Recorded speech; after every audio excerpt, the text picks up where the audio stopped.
عزیز بہنوں اور بھائیوں، یہ 38 سے لے کر 45 تک آیات ہیں۔ انشاءاللہ تعالیٰ اللہ تعالیٰ کے فضل و کرم سے ہم ان آیات کا آج ترجمہ اور ان کے اندر کچھ جو مضامین اور حکمت کے جو موتی چھپے ہیں ان پہ انشاءاللہ تعالیٰ آج بات کریں گے۔ یاد رکھ لیں کہ یہ سورہ یوسف ہے، سورہ یوسف کا ہم مسلسل مطالعہ کر رہے ہیں، اور ہم اس مقام پر پہنچے ہیں جہاں پہ حضرت یوسف علیہ السلام اب جیل کے جو ہے وہ اندر ہے، اور جیل کے اندر پھر جو ہے وہ وہاں پہ ظاہر ہے آپ اپنے ایک جو آپ کا سیرت و کردار ہے اس کے سبب آپ جو ہے بڑے اچھے طریقے سے پہچانے جاتے ہیں۔ کچھ لوگ کچھ قیدی جو ہے وہ پھر خواب دیکھتے ہیں، اور خواب سے پھر جو ہے وہ سمجھتے ہیں کہ آپ بڑے نیک انسان ہیں، سچے انسان ہیں، کردار سے، قول و عمل سے، تو آپ کے سامنے جو ہے وہ پیش کرتے ہیں، جو ہے وہ خواب پیش کرتے ہیں۔ تو پھر آپ لاسٹ جو آخری ہمارا سبق تھا اس میں ہم نے پڑھ لیا تھا کہ پھر انہوں نے جب خواب پوچھا تو یوسف علیہ السلام نے بتایا کہ ٹھیک ہے، میں تمہیں خواب انشاءاللہ آج ہی بتا دوں گا،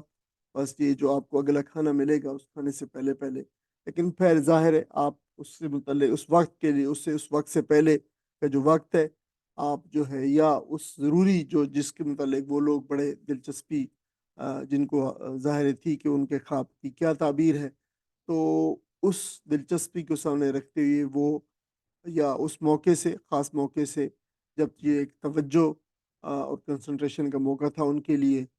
اور توجہ کا، تو پھر آپ اس موقع کو استعمال کرنا چاہتے تھے۔ تو ہم دیکھیں گے انشاءاللہ تعالیٰ آج کس طریقے سے انہوں نے پھر استعمال کیا موقع کو، اور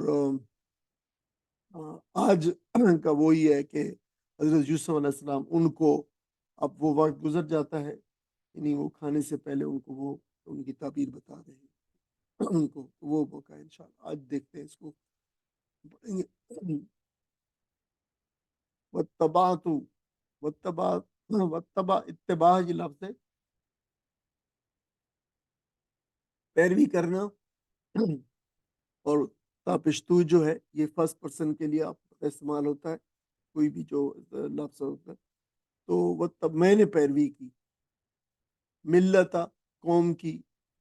یا آپ کہہ لیں کہ راستے کی، دین کی، ملت کی، آبائی جو میرے آبا کی جو دین ہے، جو میرے آبا کی ملت ہے، میں دین کی، مذہب کی اس معنوں میں بھی آ سکتا ہے کہ اس کی میں نے پیروی کی۔ اب دیکھیں آبا ہے اور آبا کے بعد یا ہے، یا جو فرسٹ پرسن جو ہے پوزیسو پروناؤن ہوتا ہے، جیسے آپ کہتے ہیں کہ قلمی، کتابی، میری قلم میرا کتاب، اس طرح آبائی میرے آبا، تو میں نے میں نے پیروی کی اپنے آبا کے دین کی، ان کے مذہب کی، ابراہیم و اسحاق و یعقوب، انہوں نے ساتھ پھر بتا۔ اب پہلی دفعہ ہو رہا ہے دیکھیے کہ حضرت یوسف علیہ السلام اپنے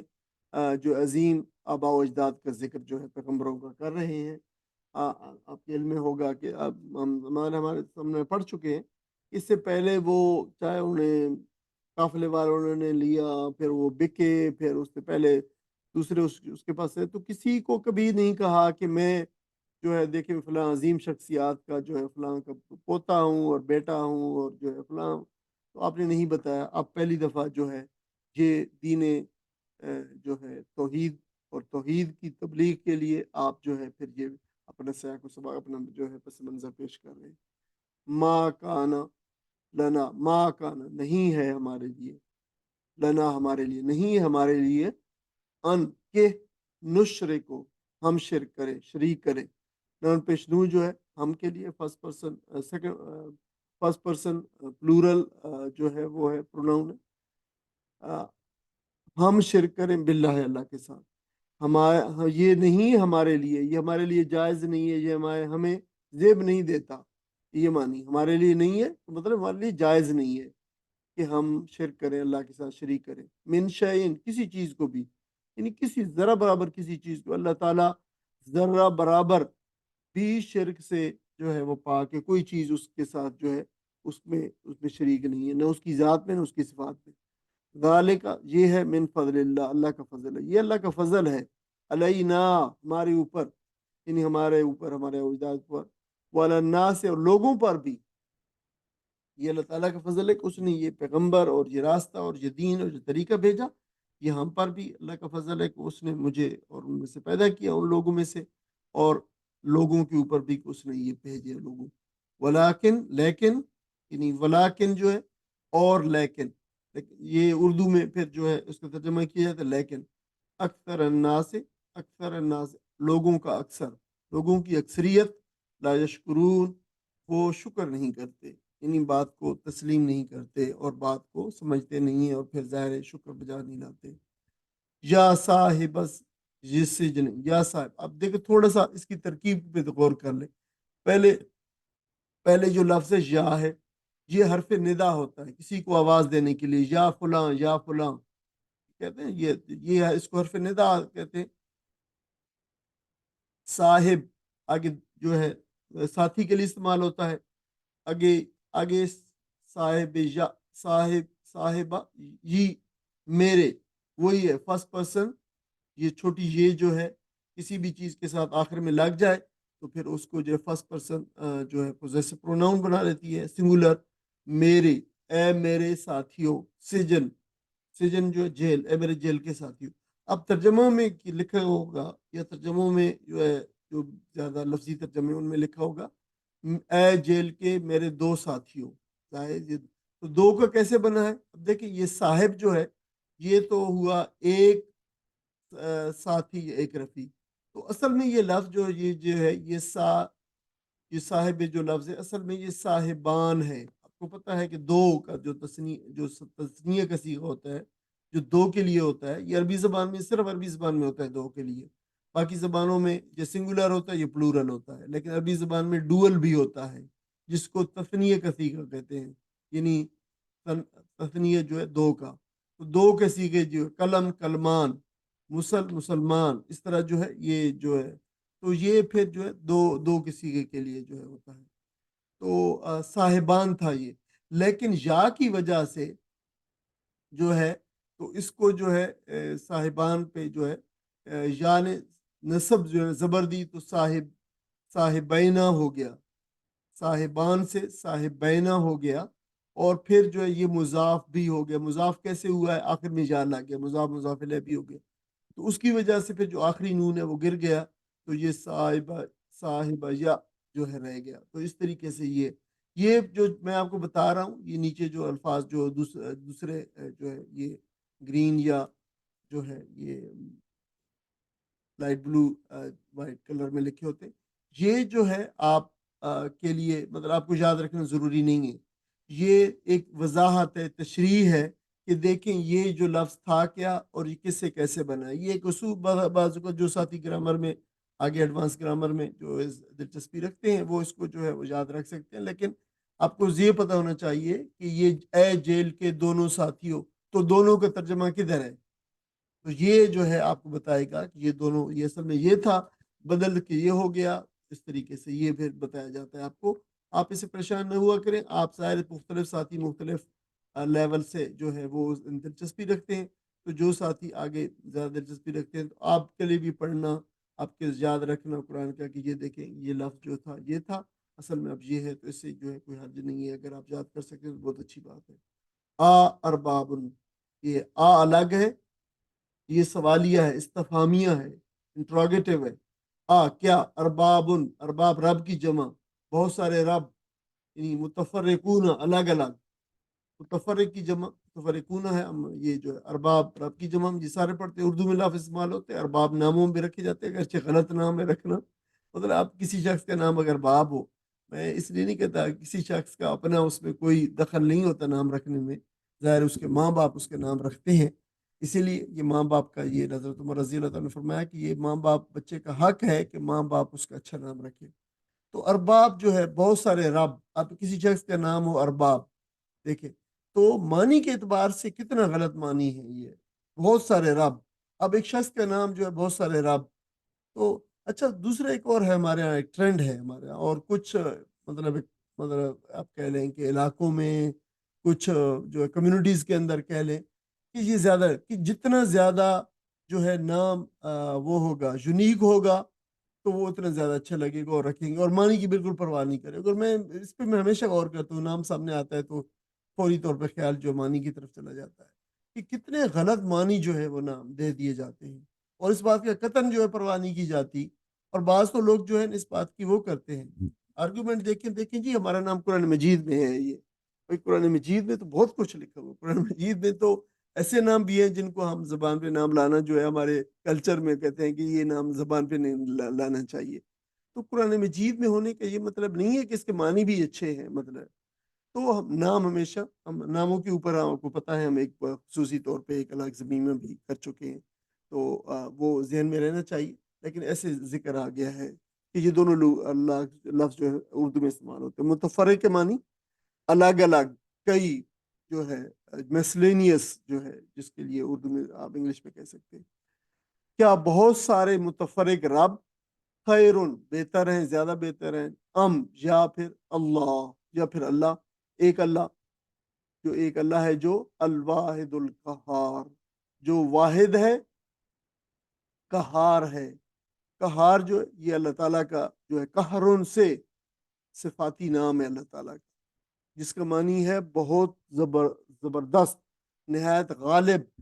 اور جو اپنے کام کو جب کرنا چاہے تو اس پہ کوئی اس کو روک نہ سکے، کوئی غالب ہے ہر چیز کے اوپر، وہ ہے قہار ہے، وہ مبالغے کا صیغہ ہے قہار۔ ما تعبدون، یعنی وہ ایک ہے جو پوری طرح جو غالب ہے، ما تعبدون، نہیں تم بندگی کرو یا نہیں تم بندگی کرتے، من دون ہی، اس کو چھوڑ کر، اس کے علاوہ کسی کی بندگی نہ کرو، اللہ تم کرتے، یعنی بتائیے چونکہ حضرت یہ ذہن میں رہے کہ یہ حضرت یوسف علیہ السلام کا فرمان چل رہا ہے، کول چل رہا ہے اپنے ساتھیوں کو، جیل کے ساتھیوں کو، ان سے کہہ رہے ہیں، ان کو تعبیر بتانے سے پہلے ان کو بتا رہے ہیں کہ دیکھو اے میرے جیل کے ساتھیوں، بہت سارے رب بہتر ہیں، یہ ایک رب بہتر ہے جو واحد ہے، جو قہار ہے، اور نہیں، ان فرمایا کہ نہیں تم بندگی کرتے اس کے علاوہ، یہ جن کی بھی تم بندگی کرتے ہو یہ نہیں ان کا، اللہ اسماء، مگر وہ بس کچھ نام ہے، اسماء نام، اسماء جو اردو میں بھی استعمال ہوتا ہے، سمیتموہا، یہ بھی سمے بھی جو ہے سما جو سمی جو ہے یہ بھی اسی اسماء سے ہے، لفظ سما سے، سما جو سمی تسمیت نام رکھنے کے معنی میں آتا ہے، تسمیہ حضرت اللہ تعالیٰ کا جو نام ہے بسم اللہ الرحمن الرحیم کہنا، یہ جو ہے تسمیہ کہلاتا ہے۔ تم لوگوں نے نام رکھے ہوئے ہیں، ہاں ان کے، یعنی ان معبودوں کے تم نے نام رکھے ہوئے ہیں، تم نے، آباؤکم، اور تمہارے آباء و اجداد نے کچھ نام رکھ لیے ہیں، یہ فلاں ہے، یہ فلاں ہے، یہ غوث ہے، یہ قطب ہے، یہ ولی ہے، یہ داتا ہے، یہ حبل ہے، یہ لات ہے، یہ منات ہے، یہ سارے تم نے نام رکھے ہوئے ہیں۔ ما انزل اللہ، ما نہیں نازل کیا اللہ نے، یعنی اللہ تعالیٰ حضرت یوسف علیہ السلام، اللہ تعالیٰ نے کوئی نازل چیز نہیں کی، بہا جو ہے اس کی، بہا یعنی اس چیز کی، یہ جو تم نے نام رکھ دیے ہیں اس چیز کی، ہاں اس چیز کی کوئی من سلطان، کوئی سند، کوئی حجت اللہ تعالیٰ نے نازل نہیں فرمائی۔ سلطان جو ہے سند کے معنوں میں بھی آتا ہے، حجت کے معنوں میں بھی آتا ہے، قوت، اقتدار، سلطنت کے معنوں میں بھی آتا ہے، لیکن یہاں پہ اس سنت اور حجت کے معنوں میں ہے۔ ان الحکم الا للہ، زبردست قرآن کا ہے یہ جملہ ہے، ان جو ہے یہ نہیں کے معنوں میں آتا ہے اگر اللہ کے ساتھ آئے تو، ویسے تو ان اگر کے معنوں میں آتا ہے شرط کے لیے، یعنی اگر کے معنی شرطیہ ہوتا ہے، لیکن اگر یہ اللہ کے ساتھ آ جائے تو پھر یہ نہیں کے معنی دیتا ہے، نافع، نفی کے۔ ان نہیں ہے الحکم، حکم، یعنی حکم نہیں ہے، حکم دینے کی طاقت اور قوت اور حق، اللہ مگر للہ، اللہ کے لیے، یہ اللہ کا حق ہے کہ وہ حکم دے، وہ منع کرے، وہ حق، وہ حلال مقرر کرے، حرام مقرر کرے، وہ شریعت کے احکام اتارے، یہ اللہ کا حق ہے، یہ بات۔ اور انسانوں کو مجموعی طور پر اسی کے اندر جو ہے پرابلم ہوتا ہے، جو ہوتا چلا ہے کہ اس بات کو جو ہے دے فیل ٹو ریکگنائز اور اکنالج کہ یہ حکم جو ہے، یہ فیصلے کا اختیار جو ہے یہ اللہ کا ہے، حکم کا اختیار اللہ کا ہے، حکومت کا اختیار، یہ جو حکم لفظ ہے یہ حکمت بھی ہے، یہ حکم بھی ہے، یہ حکومت بھی ہے، یہ حکم بھی ہے، فیصلے بھی ہے، یہ سارے معنوں کے اندر جو لفظ جو ہے ایک ہی مادہ ہے اس کا، اور حکومت بھی اس میں شامل ہے، اور جو ہے اس میں حکمت بھی شامل ہے، اور اس میں حکم بھی شامل ہے، یعنی حکم کا اختیار نہیں ہے مگر اللہ کو، فیصلے اور حکومت کا اختیار نہیں مگر اللہ. امرا، اس نے حکم دیا ہے. اللہ، اللہ جو ہے ان لا ہے، ان کے لا نہیں. تعبدو، تم عبادت کرو. اس نے حکم دیا ہے کہ تم نہیں عبادت کرو، بندگی نہ کرو، اللہ مگر ایاہو، صرف اس کی. اچھا یہ جو لفظ ہے ایا جو ہے اس کو جان لے. ایا لفظ کے اپنے کوئی معنی نہیں ہوتے. یہ کسی چیز کے ساتھ آ کے پھر جو ہے یہ لمیٹیشن لمٹ جو ہے پیدا کرتا ہے. یہ حصر جس کو کہتے ہیں، محدودیت، یعنی مگر صرف اسی کی جو ہے. ایاہو آگے اس کے ساتھ کا بھی لگ سکتا ہے، ایا کا جیسے آتا ہے، ایاہو بھی لگ سکتا ہے، ایا یا بھی لگتا ہے. ٹھیک ہے، تو مختلف یا فرحبون آپ کو وہ بھی ہے. تو سارے یہ کے اپنے الگ معنی نہیں ہوتے، لیکن یہ کچھ جو ہے محدودیت کے مفہوم پیدا کرتے، جیسے ایاہو مگر صرف اسی کی، اونلی ہم. اور آپ کو پتا ہے کہ ہم پڑھتے ایا کا نعبدو، اس میں بھی ہے کہ صرف اور صرف تیری عبادت کرتے، بالکل صرف، اس میں محدودیت پیدا کرتے. ذالکہ یہ ہے الدین القیم، قیم، الدین القیم جو ہے سیدھا، قیم بالکل، جو اقامت، جو اس کی اقامت کر دی گئی ہے، سیدھا دین ہے، جو ٹھیک ٹھاک جو ہے، اپ رائٹ جو ہے، جس کو وہ کہتے ہیں درست قائم رہنے والا، یہ ہے سیدھا دین. یہ ہے جو اللہ تعالیٰ اس کو فرما. ولیکن اکثر الناس ہے، اور وہی دوبارہ دہرایا جا رہا ہے یہ پھر، اور یہ 3 4 5 مرتبہ دہرایا گیا. ولیکن اکثر الناس لا یعلمون، لا یشکرون. یہاں پہ پچھلی میں آیت میں آیا تھا لا یشکرون، اور یہاں پہ لا یعلمون، لوگوں کی اکثریت جو ہے علم نہیں رکھتی ہے. حدیث کا ترجمہ پڑھ دیں.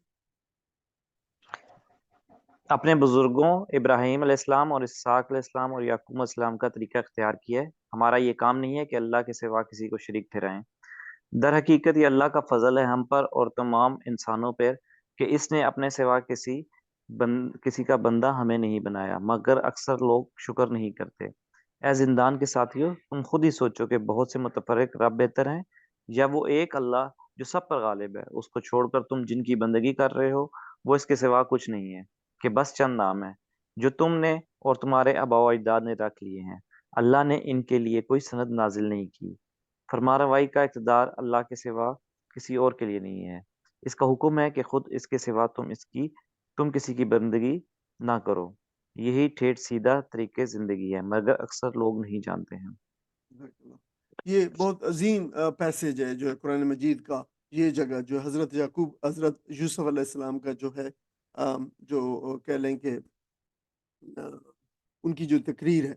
تو اس کے بعد تھوڑی دیر میں آگے اس پہ مزید بات کرتے ہیں. لیکن پہلی جو بات جو یہاں پہ بہت ساری باتیں ہیں، اکثر یہ 3 آیات اکٹھی ہیں، تو جو ہے سمجھ لیں کہ پہلی بات جو انہوں نے کی ہے وہ موروثی اور شعوری عقائد کا جو ہے فرق ہے. موروثی کیا عقائد ہوتے ہیں؟ موروثی عقائد وہ ہوتے ہیں جو ہمیں بچپن سے ہمیں ملے ہیں، جو مطلب جیسے ہم نے بالکل چھوٹے سا ماں باپ نے جو چیزیں پڑھائی ہیں، بتائی ہیں، وہ موروثی ہیں. شعوری کیا ہے کہ ہم نے اپنی زندگی میں جب شعور اور جو ہے بلوغت کی زندگی اور شعور کی زندگی ہے، اس وقت ہم نے جو سوچا ہے، غور کیا ہے، پھر وہ جو چیزیں آئی ہیں وہ شعوری جو ہمارے عقائد ہیں وہ والے. تو حضرت یوسف علیہ السلام نے اپنی ملت توحید کی تاریخ، اس کی اہمیت اور عظمت بیان کی کہ یہ جس راستے کے اوپر میں ہوں، یہ وہی راستہ ہے جس کو حضرت ابراہیم علیہ السلام نے، اسحاق علیہ السلام نے، یعقوب علیہ السلام نے اختیار فرمایا، اور یہ میرے آباء و اجداد تھے. وہ پھر یہاں پہ یہ انہیں بتا رہے ہیں. اور اس کے بعد یوسف علیہ السلام نے یہ جو دین حنیف ہے، ظاہر ہے اب یہ اسلام کا لفظ تو ہم نون کے طور پہ ابھی ہم نے اس کو استعمال کیا، لیکن اس سے پہلے تو تمام انبیاء علیہ السلام کو جو ہم کہتے ہیں کہ دین اسلام تھا، تو وہ حقیقت دین حنیف ہی تھا. یہ ملت توحید تھی. اس کی فطری اور عقلی عظمت کو جو واضح کیا، یعنی فطری طور پہ تمام انسانوں کا مذہب جو ہے وہ توحید ہے، اور عقلی طور پہ بھی اس کو جو ہے وہ بتایا. انہوں نے بتایا کہ یہ بات بالکل روز روشن کی طرح واضح ہے کہ خالق ہے جس نے یہ دنیا بنائی، اس نے ہمیں زندگی بخشی ہے، ہمیں رزق دیتا ہے، ہمیں موت اور ہماری زندگی اس کے اختیار میں ہے. اور اس بات کی کوئی ذرا سا برابر بھی شہادت نہیں ہے، نہ ہماری عقل میں، نہ ہماری فطرت میں، نہ آفاق میں، نہ انفس میں، کہ کوئی اور بھی اس کے ان کاموں کے اندر شریک ہے. کوئی اور بھی موت دیتا ہے، کوئی اور بھی زندگی دیتا ہے، کوئی اور بھی رزق دیتا ہے. تو یہ ساری چیزیں صرف اسی کے ہیں. اور تو پھر ہمیں یہ کس طرح حق پہنچتا ہے کہ جب جو ہے وہ مالک وہ ہے، خالق وہ ہے، رازق وہ ہے، تو پھر ہم جو ہے کسی اور کو جو ہے اس کی خدائی کے اندر جو ہے شریک کر بنا دیں۔ تو یوسف علیہ السلام نے اپنے شعوری عقیدے کا ذکر کیا ہے کہ جن لوگوں کے درمیان جو ہے وہ زندگی گزار رہے ہیں، وہ اللہ، اس کے کسی نبی اور وحی وغیرہ کی تفصیلات سے بالکل نابلد ہیں۔ یہ لوگ جن کو مخاطب کر رہے تھے قیدیوں کو، اور جس معاشرے کے اندر وہ رہے تھے، تو انہوں نے کہا کہ دیکھو مجھے، دیکھو کہ میں نے اس ماحول سے کوئی اثر قبول نہیں کیا، ارد گرد کے نظریات اور عقائد جو ہے نہیں اپنائے، میں اپنے پورے شعور کے ساتھ اپنے آباء و اجداد کے نظریات کو مانتے ہوئے ان کی پیروی کر رہا ہوں۔ میں اس لیے نہیں ان کی پیروی کر رہا کہ وہ میرے آباء و اجداد ہیں، بلکہ میں اس لیے ان کی پیروی کر رہا ہوں کہ میرے نزدیک یہی معقول اور عقل سلیم کے قریب تر ہے، یہی راستہ جو ہے اللہ تعالیٰ نے اپنی توحید کی معرفت کے انگن دلائل جہاں بجا جو ہے انفس کے اندر اور کائنات کے اندر اور جو ہے آفاق کے اندر اور انسان میں ارد گرد ہر طرف جو ہے وہ رکھ دی ہیں، لیکن اللہ تعالیٰ نے فرمایا کہ اکثر لوگ ان پہ غور نہیں کرتے، اور جب غور نہیں کرتے تو پھر اس کا بھی شکر نہیں بجا لاتے۔ تو یہاں پہ سوال پیدا ہوتا ہے کہ کیا باپ دادا کی پیروی مطلقاً گمراہی ہے؟ نہیں، جواب ہے کہ لازمی نہیں ہے۔ اگر باپ دادا حق پر ہوں اور قرآن سنت پر عامل ہوں تو ان کی پیروی مطلوب ہے اور محمود ہے، اچھی بات ہے۔ یہ در حقیقت ان کی پیروی نہیں ہے بلکہ یہ حق کی پیروی ہے۔ یہ والی جو پیروی ہوتی ہے یہ اندھی تقلید کے زمرے میں نہیں آتی، لیکن اگر باپ دادا کا کوئی عمل ایسا ہے جو دین سے اور شریعت سے جو ٹکراتا ہے تو اس کی پیروی ہم پہ لازم نہیں ہے۔ پھر دعوت توحید کا ذکر کیا آپ نے، جو فرمایا اس کے یہ جو ہے یہ تمہید آپ نے پہلے باندھی، جس میں آپ نے نہایت ہی مختصر، واضح اور فیصلہ کن کلمات کے اندر جو ہے دین اسلام کے بالکل کچھ نشانات واضح کر دیے، اور پھر جو ہے دین کے پورے عناصر ترکیبی جو ہے بیان کر دیے آپ نے۔ حضرت یوسف علیہ السلام ان نشانات اور عناصر کی براہ راست دعوت نہیں دے رہے، دیکھ لیجئے آپ، بلکہ ان کو موضوع غور و فکر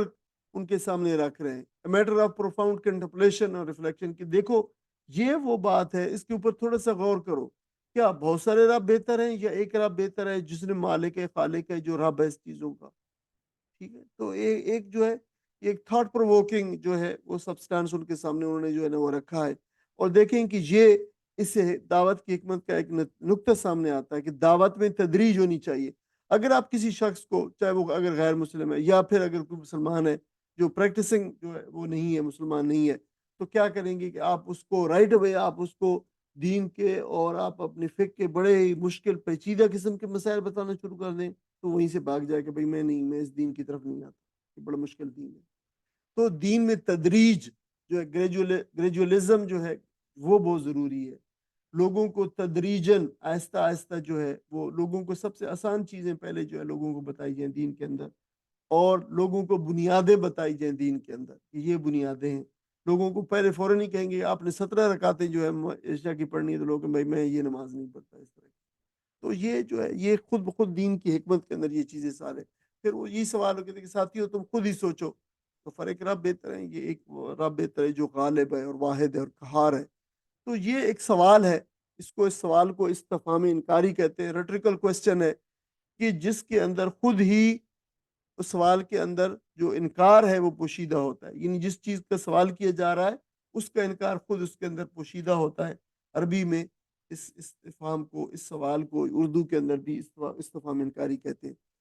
تو یہ ایک ایسا سوال پوچھا آپ نے جو براہ راست انسانی فطرت کی گہرائیوں میں جا کے لگتا ہے، تھک جا کے بالکل صحیح جگہ پہ لگتا ہے، کہ یہ انسان سوچے گا یار واقعی یہ میں سوچوں اس کے اوپر جو مجھے کہہ رہا ہے یہ بات صحیح تو نہیں ہے، اگر یہ بات لگتی تو ہے دل کو یہ بات، تو پھر میں ایسا کیوں کر رہا ہوں؟ یہ وہ بات ہے، یعنی یہ فطرت انسانی کو خوب جھنجھوڑتی ہے یہ بات، یہ والا سوال۔ تو انسانی فطرت کا تقاضا ہے، وہ کہہ رہے ہیں کہ الہ ایک ہونا چاہیے۔ اگر تم محسوس کرتے ہو کہ فطرت کا تقاضا ہے اور یہی ہے کہ وہ ایک الہ ہو، تو پھر تم بہت سارے خداؤں کی قائل کیوں ہو؟ بہت سارے خداؤں کے آگے کیوں جھکتے ہو؟ ان سے کیوں جو ہے وہ دعائیں مانگتے ہو؟ انسانی فطرت اور عالم کی فطرت کا الہ جو ہے ایک رب ہے، تو اس کا لازمی تقاضا ہے کہ اس کی زندگی میں رب ہی کا حکم چلے اور شریعت بھی اسی کا ہو، اور حق اور جو ہے وہ حلال اور جو ہے حرام، اس کی جتنی بھی تخصیص ہے وہ بھی اسی کی طرف سے آنی چاہیے، یہ بھی اسی کا حق ہے۔ اور یہ ممکن نہیں ہے کہ لوگوں کو معلوم ہو جائے کہ ایک اللہ ہی جو ہے واحد، وہی خالق ہے اور مالک ہے اور قہار اور غالب ہے، اور پھر بھی وہ غیر اللہ کی بندگی کریں اور اطاعت کریں، اور اس کے سوا پھر کوئی ان کا کوئی کیسے حاکم کیسے ہو سکتا ہے؟ رب ہی الہ ہے اور وہی حاکم ہوتا ہے، اس پوری کائنات کے امور کو وہی چلاتا ہے، کہ ممکن نہیں ہے کہ ایک ذات کائنات کو نہ چلا سکتی ہو، لوگوں کی مدد نہ کر سکتی ہو، لوگوں کو پروویژن نہ دے سکتی ہو، اور وہ رب الناس جو ہے وہ کہلائے، تو یہ عقلاً ممکن نہیں ہے۔ پھر آپ نے دعوت توحید کو جو ہے وہ یہ جاری رکھا اس طرح، اور آگے بڑھایا، اور پھر آگے چل کر اب اگلے قدم کے اندر آپ نے نسبتاً زیادہ کھل کر جاہلیت کے افکار اور ان کے وہم و توم پرستی پر جو ہے وہ تنقید کی۔ آپ نے فرمایا کہ یہ تم نے جو بہت سارے رب بنا رکھے ہیں اپنے معاشرے میں، اب نام لیا ہوگا جو وہاں پہ اس وقت ہوگے، جس طریقے ہم نے بھی بہت سارے بنا رکھے اس طرح جو ہے رب نہیں بنا رکھے، لیکن ظاہر ہم مانگتے بھی ہیں اگرچہ ان سے۔ تو یہ بتایا کہ دیکھو یہ انسانوں میں سے بھی ہے، غیر جنوں میں سے بھی ہے، اور فرشتوں کو بھی تم لوگوں نے غیر انسانوں میں سے بھی ہیں،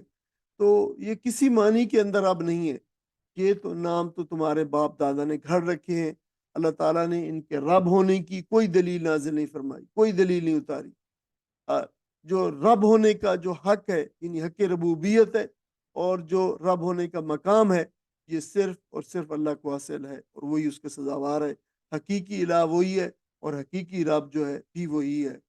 تو یوسف علیہ السلام نے پھر ان کے عقائد پر آخری ضرب لگائی۔ اب دیکھیں کس طرح گریجولی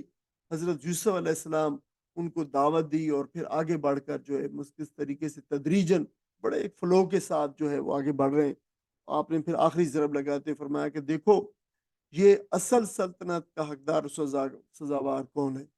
کون اس بات کا مستحق ہے کہ اسی کی اطاعت کی جائے، اسی کی بندگی کی جائے، اور جو ہے اس کے علاوہ کسی کی بات نہ مانی جائے، کسی کا قانون نہ ہو، کسی کی بندگی نہ ہو۔ تو یہ بات آپ نے فرمائی۔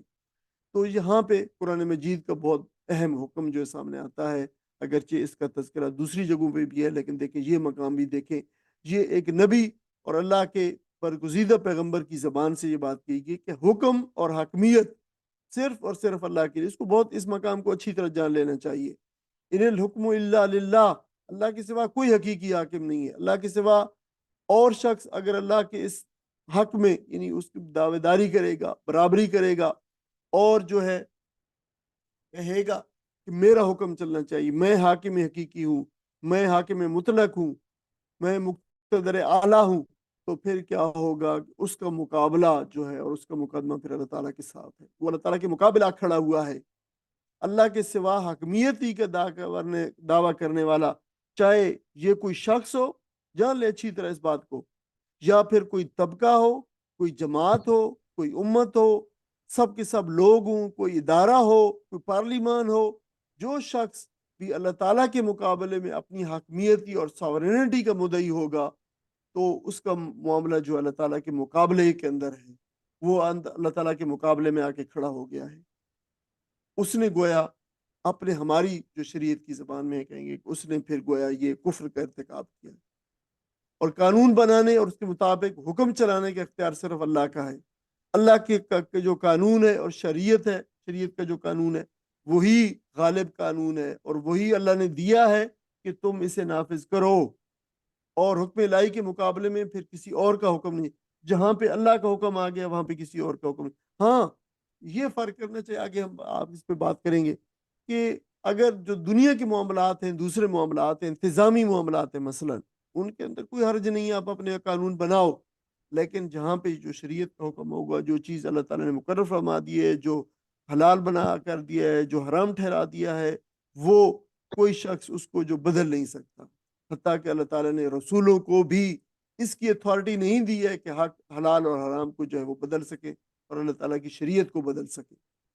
یعنی ان الحکم اللہ للہ کا جو جس میں کہہ رہا ہوں کہ قرآن کا عظیم مقام ہے، اس لیے جانے الہ ہونا، رب ہونا، حاکم ہونا، یہ سب اللہ ہی کو سزاوار ہیں۔ اس کے مقابلے میں جو ان کا مدعی ہوگا، پھر وہ اللہ تعالیٰ جو ہے وہ اللہ تعالیٰ سے اس کا حق چھیننے کی کوشش کرے گا۔ وہ چاہے جو کہے، وہ فرعون کی طرح وہ کہے کہ انا ربکم الاعلی، یعنی چاہے اس طریقے سے کہ میں تمہارا سب سے بڑا رب عالم، یا پھر کسی اور طریقے سے کہے، کوئی بات کہے ما علمت لکم من الہ غیر، میں تو تمہارے لیے نہیں جانتا کوئی چیز، کوئی الہ اپنے علاوہ، یعنی میں ہی تمہارا الہ ہوں، میں ہی تمہارا بادشاہ ہوں، میں تمہارا مالک ہوں، میں ہی تمہارا سب کچھ ہوں، یا پھر وہ یہ سمجھے کہ اسلامی جو نظام شریعت ہے جو اللہ تعالیٰ نے اتارا ہے نظام، یہ حکمرانی سے اس کو خارج کر دے، یہ جو حکمرانی کے قابل نہیں ہے، یا یہ فیصلہ کر دے کہ حکمرانی اور قانون سازی کا جو مرجع ہے، جو سورس ہے، جو منبع ہے، وہ اللہ تعالیٰ کے سوا کوئی اور ہے، اور کہے کہ حکمیت کا سرچشمہ یا پھر عوام ہے یا پارلیمنٹ ہے یا کوئی اور ہے، تو یہ ساری کی ساری چیزیں ان الحکم الا للہ کے سخت منافی ہیں۔ اور یہ کام کوئی چاہے فرد کرے، کوئی جماعت کرے، کوئی ادارہ کرے، کہ انسانوں کا مجموعہ کرے، پارلیمان کرے، وہ اللہ کے مقابلے میں یہ بڑا عظیم مقام ہے اس لحاظ سے۔ تو پھر ایک اور بات کی میں ساتھ تھوڑی وضاحت کر لوں تاکہ جو ہے بات واضح ہو جائے۔ اسلامی نظام میں حکمران کی حاکمیت، یعنی اسلامی نظام میں تو خلیفہ بھی ہوتے ہیں، حکمران بھی ہوتے ہیں، بادشاہ ہوتے ہیں، تو ان کی کیا اہمیت ہے؟ اسلامی اجتماعیت کے اندر جہاں مسلمان رہتے ہوں گے، یہ اسلامی نظام میں حاکم کا انتخاب جو ہے مسلمان امت کرتی ہے، اور اسلام اس حاکم کو حاکمیت کا اختیار دیتا ہے، اور یہ اختیارات استعمال کرتا ہے وہ شرعی حدود کے اندر، جو اللہ تعالیٰ نے حدود مقرر کی ہیں، ان سے باہر نہیں کہ جا سکتا، اپنی طرف سے کوئی حرام اور حلال مقرر نہیں کر سکتا، اسلام کے نظام کو، اسلام کے قوانین کو بدل نہیں سکتا۔ اسلامی نظام میں کوئی شخص جو ہے، چاہے وہ پارلیمان ہی ہو، قانون سازی اور حاکمیت کا منبع اور مصدر نہیں ہوتا، یہ جان لینا چاہیے۔ دنیا کو جو اکثر غلط فہمی ہوئی ہے لوگوں کو، اور بڑے بڑے جو ہے وہ جو فکری دماغ ہے جن کو بھی اس میں ہوئی ہے، وہ یہی ہے کہ حق کے حاکمیت کا جو استعمال ہے اور حاکمیت کے منبع و مصدر میں فرق نہ کرنا، یہ سب سے بڑی جو ہے غلط فہمی ہوتی ہے، کہ جو حق کی حاکمیت ہے وہ اللہ کا ہے، اور حاکمیت کا جو منبع و مصدر ہے وہ پارلیمان نہیں ہے، وہ لوگ نہیں ہے، وہ عوام نہیں ہے، وہ اللہ تعالیٰ ہے۔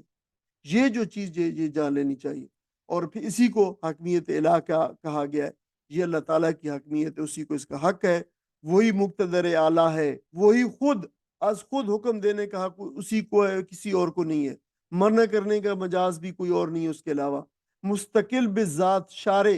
شریعت دینے والا اور قانون ساز، قانون دینے والا بھی وہی ہے، مستقل بذات کہہ رہے ہیں، یعنی وہی اسی کا قانون چلے گا، آگے انسان اپنے دائرے، محدود دائرے کے اندر تھوڑی سی قانون سازی اور وہ کر سکتا ہے۔ انسان زمین میں خود مختار اور مالک اور حاکم نہیں ہے، بلکہ وہ اصل مالک و حاکم کا خلیفہ ہے، نائب ہے، مسلمانوں کا نمائندہ ہے وہ۔ تو جو حاکم یا پارلیمان کو جو حکم اور قانون سازی کا اختیار جو ہے، وہ شریعت اسلامی کے مقررہ کردہ حدود کے اندر ہوگا، ان سے باہر نہیں ہوگا۔ ان حدود سے باہر اگر کوئی قانون سازی کرے گا تو یہ پھر حکمیت جمہور کی نفی ہے۔ یہ وہ بات ہے جو ہے یہاں پہ بتائی گئی ہے۔ عبادت و بندگی بھی فرمایا کہ اسی کی ہے۔ یوسف علیہ السلام میں یعنی مزید آخری بات فرمائی کہ دیکھو یہ حکم اللہ کا ہے، عبادت اور بندگی اور اطاعت بھی اسی کی ہونی چاہیے، یہ ٹھیک اور سیدھا سادہ دین قیم ہے۔ آپ نے پوری وضاحت فرما دی دین قیم کی، یعنی عبادت جو ہے، عبادت کا محدود تصور نہیں ہے، ریچول سجود اور قیام اور رکوع نہیں ہے، پوری زندگی کو دائرے میں لے آنا ہے، اطاعت کے دائرے میں لے آنا ہے، اور اللہ تعالیٰ کی جو ہے وہ بندگی کے دائرے میں لے آنا ہے، یہ عبادت ہے۔ اس تصور دین کے علاوہ فرمایا کہ کوئی اور تصور دین ٹھیک نہیں، یہ دین قیم ہے، یہ صحیح اپ رائٹ دین ہے، اور نہ اللہ تعالیٰ کو کوئی اور دین اگر لے کے کوئی آئے گا تو قابل قبول ہوگا۔ جی ہم سورہ المائدہ کے اندر بھی پڑھ رہے ہیں کہ اگر کوئی اور دین اس کے علاوہ لے کے آئے گا تو اللہ تعالیٰ کو قبول نہیں ہوگا، وہ خود پھر اللہ کے مقابلے میں کسی اور دین کو اس نے لا کھڑا کیا ہے، پھر وہ جانے، وہ اللہ تعالیٰ جانے، وہ اللہ تعالیٰ اس سے نبڑ لے گا۔ آپ علیہ السلام نے حقیقت دین کو کھول کر جہاں بیان کر دیا۔ آپ دیکھ سکتے ہیں کہ کتنی اہم ترین تقریر ہے حضرت یوسف علیہ السلام کا قیدیوں سے جو خطاب ہے۔ حضرت یوسف علیہ السلام نے دیکھیں تو 3-4 باتیں بالکل، اب بہت ساری باتیں ہوئی ہیں لہٰذا آپ ہو سکتا ہے بھول جائے، 4 باتیں جو ہے وہ یاد رکھ لیں کہ یہ آپ نے فرمائی ہے۔ آپ نے فرمایا فیصلہ کن انداز کے اندر، مختصر سے کلمات کے اندر شرک کی جڑ کاٹ کے رکھ دی، دین اسلام کے حقیقی نشانات مقرر فرما دیے کہ دین اسلام کیا ہے، اسلامی نظریے حیات کی تمام بنیادی عناصر بیان کر دیا آپ نے، اور 2 فکروں کے اندر جاہلیت اور جاہلی فکر کی جڑ کاٹ کے آپ نے رکھ دی۔ یہ وہ جو چیزیں ہیں، باتیں آپ نے دیکھیں کتنا وقت ہوا ہوگا، آپ نے مختصر سی تقریر فرمائی ان کو جو ہے اپنے وہ بتانے سے پہلے، تعبیر بتانے سے پہلے۔ اس حوالے سے یہ توحید کی جو وضاحت کی ہے حضرت یوسف علیہ السلام نے اس تقریر کے اندر، یہ قرآن مجید کی اس موضوع کے اوپر سب سے بہترین تقریر ہے۔ مفسرین اس کے بارے میں لکھا ہے، آپ اندازہ کر سکتے ہیں۔ اسی لیے میں نے تھوڑا سا وقت لیا ہے اور میں نے پھر جو ہے اس پہ تھوڑا سا جو ہے وہ اس کی وضاحت کرنے کی کوشش کی ہے، اور یہ وہ مقام ہے، اس مقام کو اچھی طریقے سے جو ہے جان لیں۔ آگے فرمایا یا صاحب السجن، وہی لفظ دوبارہ آ گیا ہے، میرے قید خانے کے دونوں ساتھیوں۔ اما، یہ جو اما لفظ ہوتا ہے یہ جہاں تک تعلق ہے فلاں چیز کا، یہ اس معنوں میں آتا ہے، as far as that thing is concerned, اور فلاں تھنگ از کنسرنڈ، اس کے معنوں میں آتا ہے اما، جہاں تک رہا۔ یار ہم عام اردو زبان میں پھر کہتے ہیں کہ وہ تو، اب اما احدکما، احدو ایک، کما تم دونوں میں سے، اب رہا تم دونوں میں سے ایک۔ اب دیکھیں دو بندوں کو آپ خطاب کر رہے ہیں، دو بندے آپ کے سامنے بیٹھے ہیں، ان کو آپ جو ہے وہ بتا رہے ہیں۔ اب یہ نہیں کہہ رہے تم یا تم، آپ نے فرمایا کہ رہا تم دونوں میں سے، یہ بھی اس میں تبلیغ کی حکمت ہے اس کے اندر۔ آپ دیکھیں آپ نے دو بندوں کو خطاب کر رہے ہیں، دونوں نے اپنے اپنے جو ہے خواب پوچھے ہیں، تو آپ اس بات پہ غور کیجئے کہ یہ کیسا طرز تخاطب ہے۔ آپ کس طرح فرما رہے ہیں کہ اب تم دونوں میں سے جہاں تک اس خواب کا تعلق ہے جس نے یہ خواب دیکھا، تو آپ ہی نہیں ایسے یہ بتا رہے ہیں۔ اب یہ نہیں کہہ رہے کہ اے بھائی جو تم نے یہ خواب دیکھا، یہ نہیں، اس کو ایک فرد کو مخاطب، شخص کو مخاطب نہیں کیا، شخصاً خطاب نہیں کیا، تم دونوں کو اکٹھا خطاب کر رہے ہیں۔ تو فرما رہے ہیں کہ تم دونوں میں سے جس نے یہ خواب دیکھا اس کی تعبیر یہ ہے، اور جس نے یہ خواب دیکھا اس کی تعبیر یہ ہے۔ اب پھر ہم اس کی انشاءاللہ اس کی حکمت پہ پھر بات کرتے ہیں بعد میں۔ تم دونوں میں سے ایک، فیسقی ربہ خمرن، فیسقی تو پس تو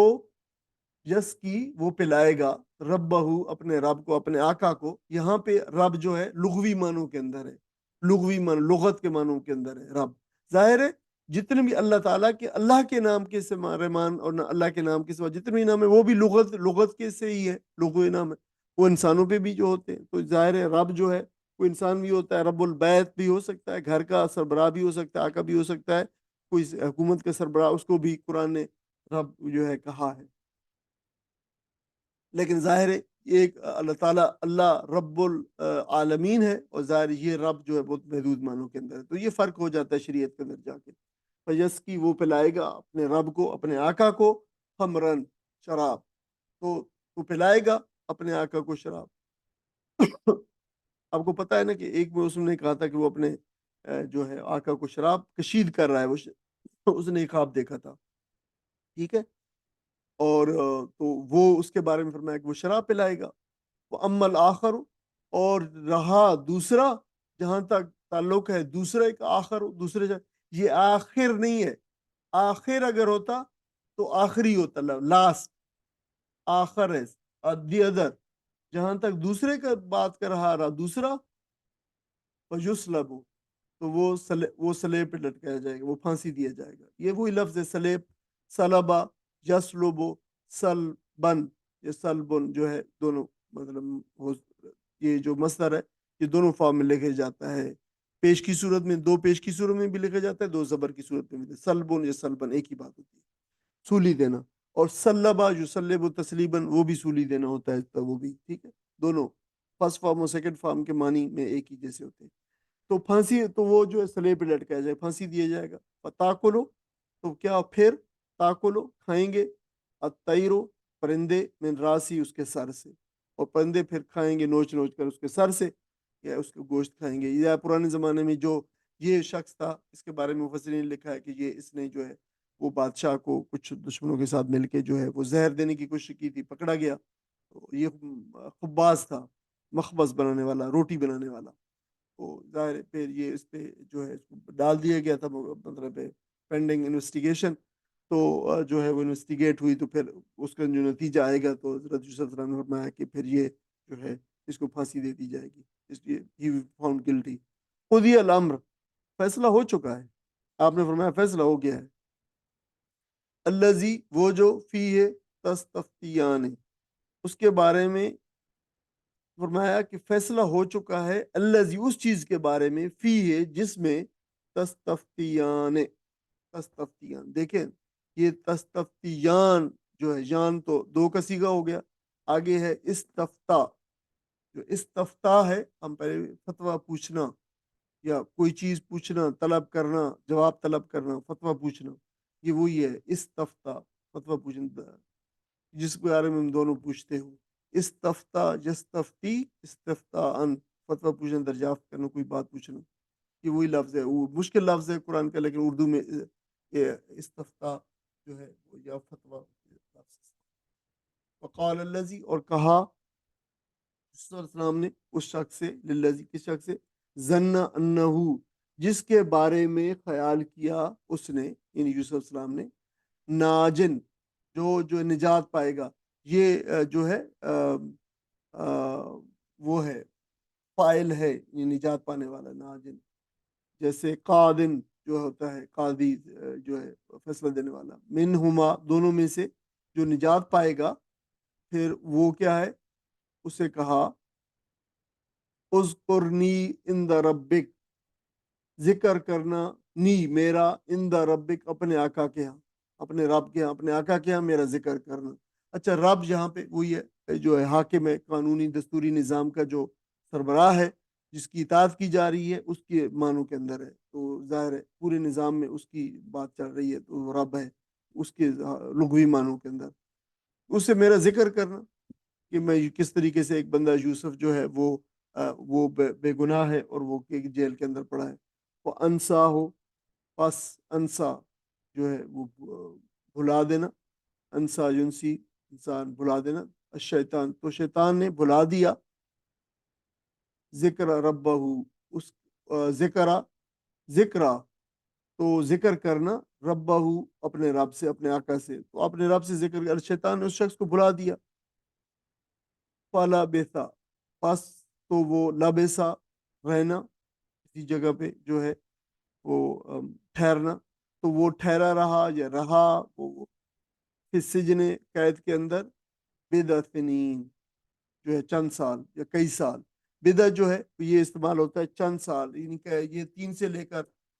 10 تک 3 سے لے کر 9 تک کے معنوں میں بھی استعمال ہوتا ہے اور یعنی 10 سے کم سال جو ہوتے ہیں تو یوسف علیہ کے بارے میں کہ آپ نے 8 سے 9 سال 9 سال جو جیل کے اندر جو ہے وہ رہے یہ روایات آتی ہیں تو یہ جو ہے وہ تو اس کا جو ہے ساری ترجمہ اے زندان کے ساتھیوں تو ہمارے خواب کی تعبیر یہ ہے کہ تم میں سے ایک تو اپنے رب کو شراب پلائے گا اور دوسرا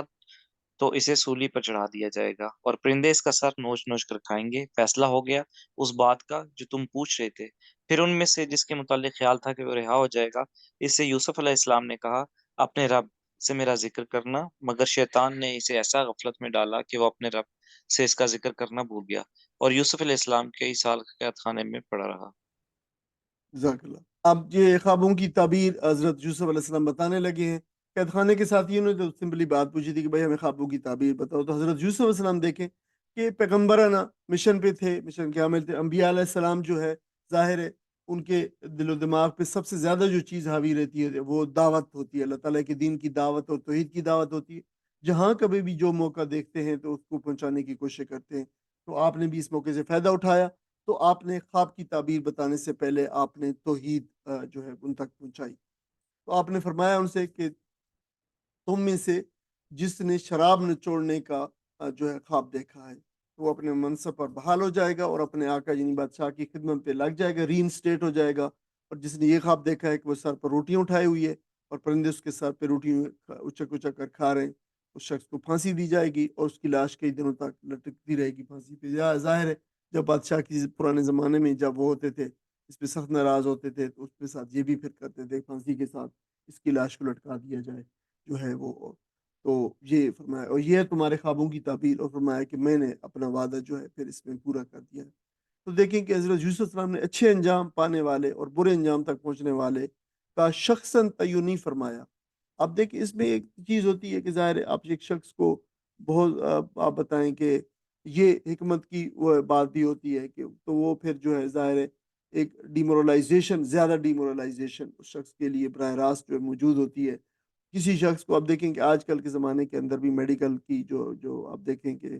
جو سیٹ اپس ہوتے ہیں ان کے اندر جب آپ بریک خبر کرتے ہیں، کوئی بری خبر بریک کرتے ہیں کسی کی بیماری کے اندر، تو پھر دیکھیں وہ کونسلرز ہوتے ہیں وہاں پہ اس میں، وہ کونسلر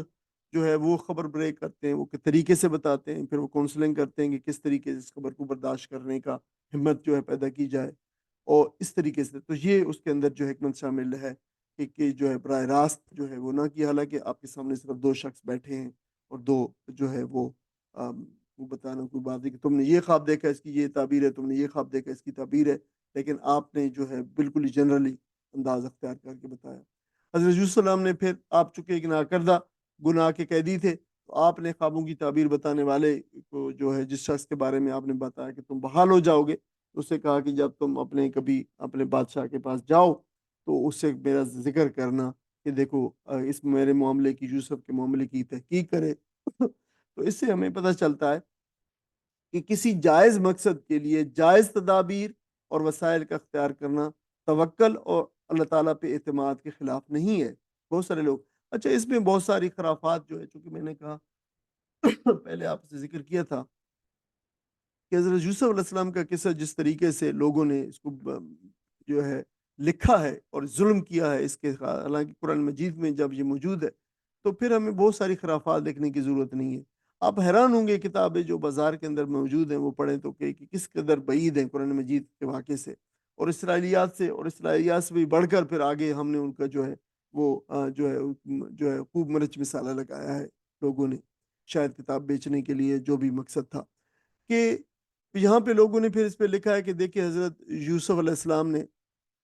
جو ہے اب انہوں نے اللہ کے علاوہ کسی اور پہ توکل کی، بھروسہ کیا، اور جو ہے وہ کہا کہ میرا بادشاہ سے ذکر کرنا، تو حضرت یوسف علیہ السلام جو ہے وہ تعدیباً اللہ تعالیٰ نے ان پہ تعدیب فرمائی، اور تعدیباً پھر وہ 8 سال جو ہے مزید جیل کے اندر جو ہے رہے۔ اور حالانکہ یہاں پہ صاف ظاہر ہو رہا ہے کہ اللہ تعالیٰ فرما رہا ہے کہ اس شخص کو شیطان نے بھلا دیا، یعنی یہ ایک اچھا کام تھا کہ ایک بے گناہ انسان اگر قید سے باہر نکل آئے اور اس کی بے گناہی جو ہے وہ سامنے ناپاک باز انسان کی بے گناہی ثابت ہو جائے تو یہ ایک معاشرے میں اچھی بات ہے، اور اس سے جو ہے انصاف کا چال چلن اور چال چلن ہوگا اور بول بالا ہوگا۔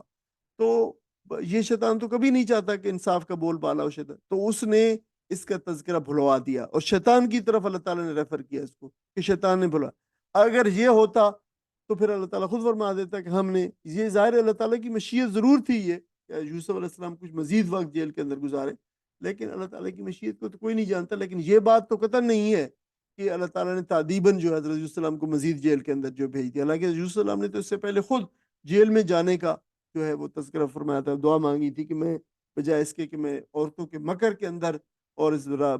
پڑ جاؤں اور راہ راست سے بھٹک جاؤں، میں جیل کو جانا زیادہ پسند کرتا ہوں۔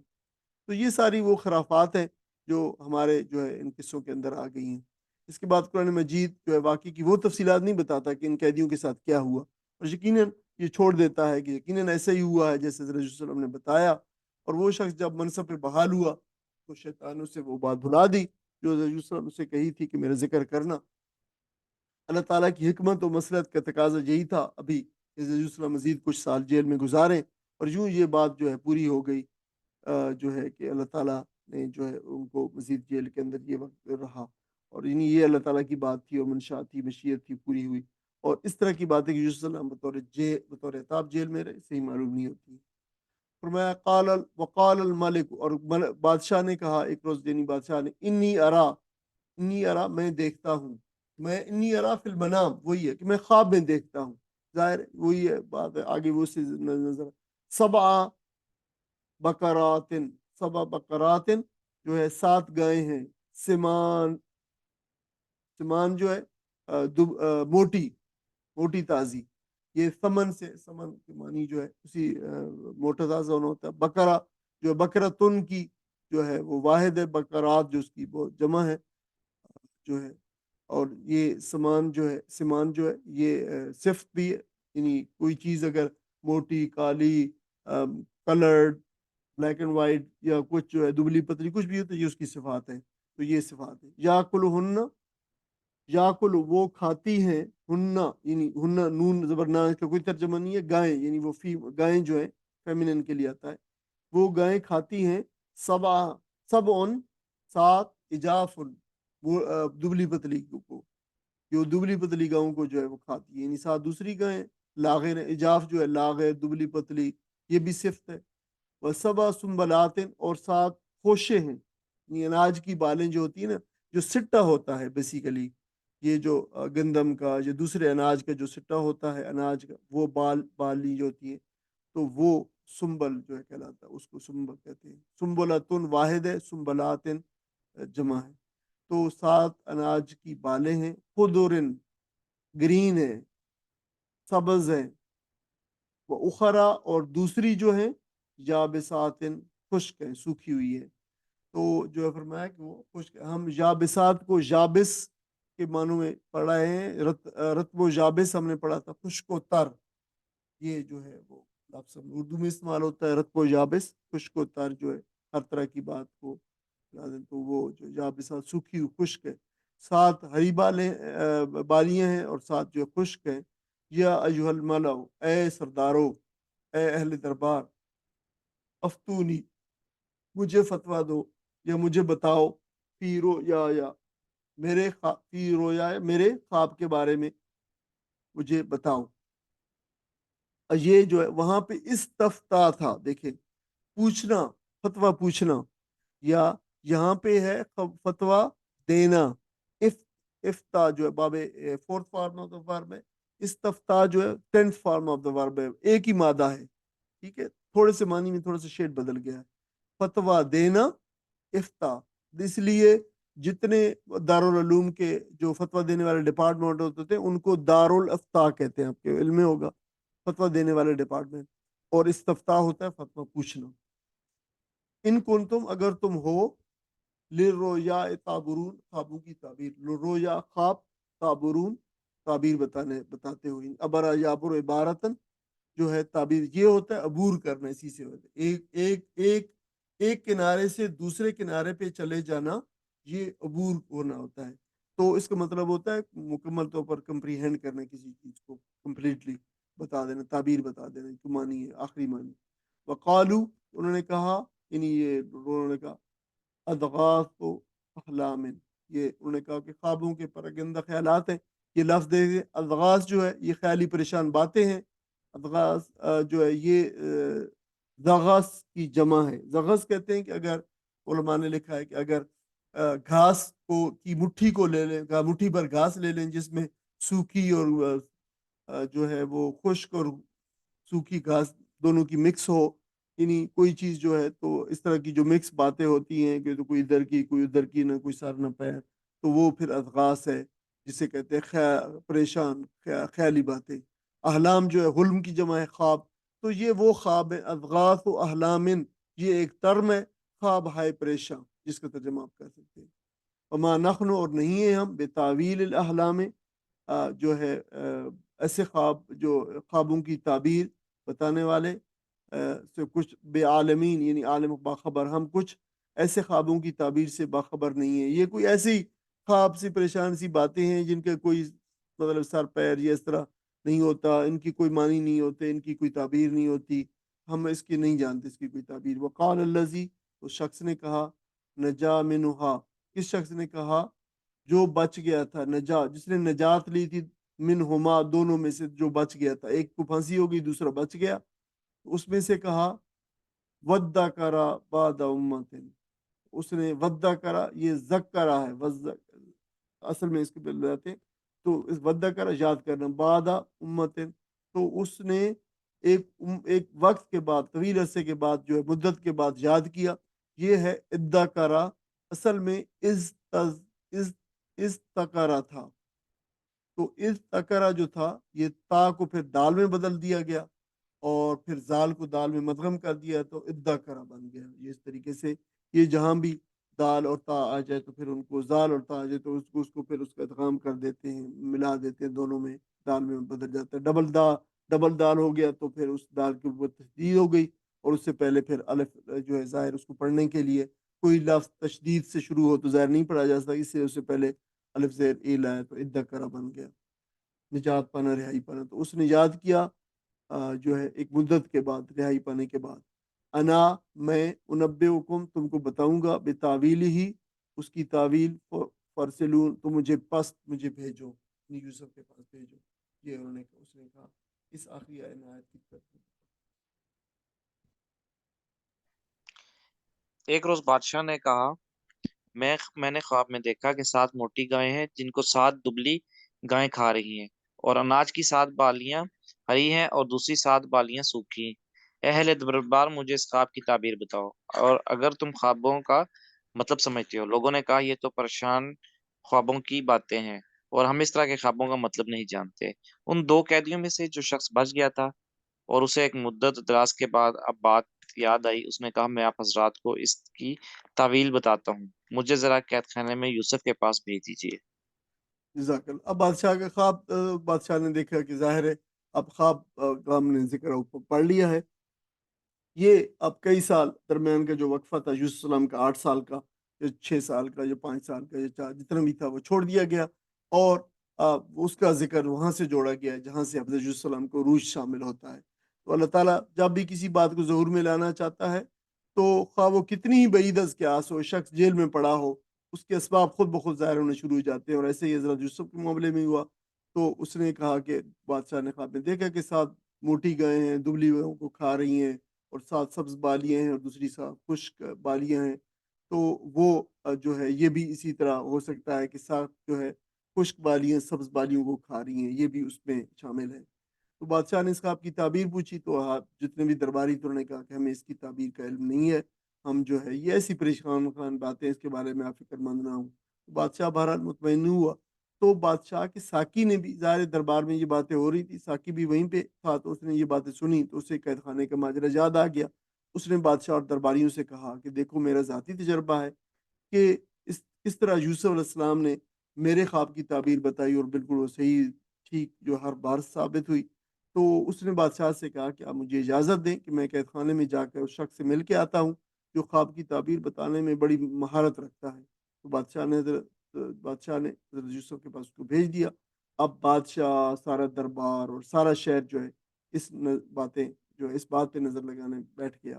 اور اس کی نظریں ان کی لگ گئیں کہ آپ دیکھیں جیل کے اندر یہ شخص اس خواب کی کیا تعبیر بتاتا ہے. جہاں پہ ہمارا یہ سبق ختم ہوتا ہے، اور انشاءاللہ آپ دیکھیں کہ یہ قصہ جاری ہے. تو انشاءاللہ تعالی